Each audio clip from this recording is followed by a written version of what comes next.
Après l'adoption en commission de 3 projets de loi présentés la semaine dernière par des émissaires du gouvernement ivoirien, les sénateurs de Yamoussoukro se sont réunis en séance plénière pour procéder à la délibération de ces 3 projets. Il s'agit notamment de la loi sur le code de la santé vétérinaire publique et la loi portant sur la production énergétique avec le projet CIPREL 5. Le reportage est signé Charles Kwaku. Il est commenté par Mondésir Nascimento. Nous sommes réunis en séance plénière pour délibérer sur 3 projets de loi. Afin d'accroître la capacité de production de l'énergie électrique en Côte d'Ivoire, l'État et la société Atenkou ont signé le 19 décembre 2018 la convention CIPREL 5 pour permettre la mise en œuvre de cette disposition. L'ordonnance numéro 2020/307 du 4 mars 2020 portant légalisation du régime fiscal et douanier applicable au réseau d'évaluation associé à la centrale thermique de production d'électricité à cycle combiné de 390 MW. Ce projet de ratification a donc pour objet de se conformer aux dispositions de l'article 106 de la Constitution. Je pense que si on écoute et on lit les projets de loi, c'est très clair. C'est que l'État a fait appel à des privés qui ont réalisé les centrales thermiques pour augmenter notre capacité de production énergétique.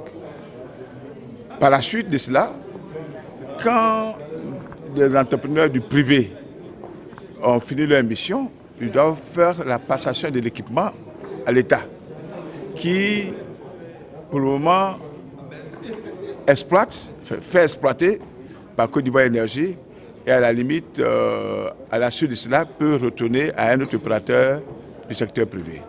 Donc le projet de loi, c'était très clair, autoriser que cet exercice soit réalisé.